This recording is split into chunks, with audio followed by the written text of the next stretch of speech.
అండి కార్టిలేజ్ సమస్యలు అనేది వేరియంట్ ఇయర్, దాన్ని ఆపలేం. మనం నడవాలి, కూర్చోవాలి, నిలబడాలి, పరిగెత్తాలి. వీటన్నిటికీ మనం జాయింట్లో మూమెంట్ లేకపోతే మనం గడవలేం.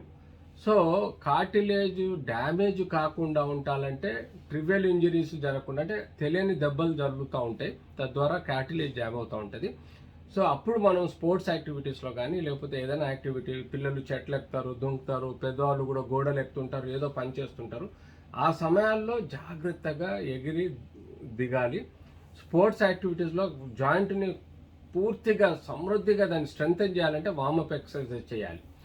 అంతేకాకుండా బ్యాలెన్స్డ్ డైట్ అంటే vitamin D, calcium, B complex, minerals, green vegetables, milk products, అంతేకాకుండా మీకు green salads, dry fruits, protein, fat and carbohydrate సమూలంగా సమానంగా తీసుకున్నప్పుడు మీకు కార్టిలేజ్కి కావలసినంత న్యూట్రిషన్ చేరుతుంది.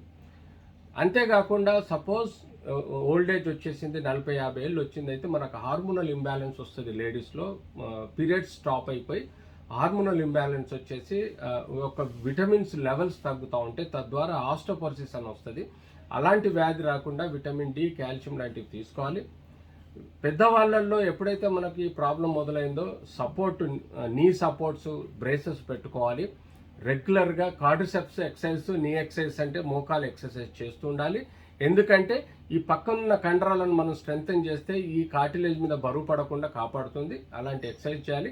స్విమ్మింగ్లో చేసేటప్పుడు గచ్చు మీద కూర్చొని కాళ్ళు ఆడిస్తుంటారు కూడా మోకాలకు మంచి ఎక్సర్సైజు.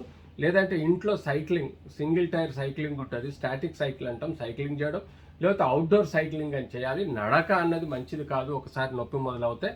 ఎందుకంటే మన బరువంతా 2 మోకాల మీద పడి నడుస్తాము, తద్వారా ఏమవుతుందంటే ఆ బరువు పట్టడం వల్ల కూడా మోకాలు పొర కార్టిలేజ్ అరిగిపోయే ప్రమాదం ఉంటుంది.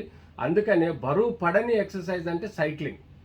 మనము మోకాల మీద బరువు వెయ్యం, సైక్లింగ్ చేస్తాం, తద్వారా ఏమవుతుందంటే మనకు ఈ పక్క నుండే కండరాలు స్ట్రెంగ్త్ అయిపోయి ఈ కార్టిలేజ్ మీద బరువు పడకుండా కాపాడుతుంది. కాబట్టి సైక్లింగ్ కానీ స్విమ్మింగ్ కానీ బెస్ట్ ఎక్సర్సైజ్. ఎరోబిక్ ఎక్సర్సైజ్ కూడా చాలా మంచిది. ఇలా మనము జాగ్రత్తలు తీసుకుండాలి. ఏ స్టేజ్లో అయితే మీకు డ్యామేజ్ అయిందో దగ్గరున్న ఆర్థోపెడిక్ సర్జన్ చూపించుకుంటే ఆ స్టేజ్ ప్రకారం వైద్యం ఇవ్వడం జరుగుతుంది. లేదంటే అవసరం ఉంటే ఆపరేషన్ కూడా చేసుకోవచ్చు.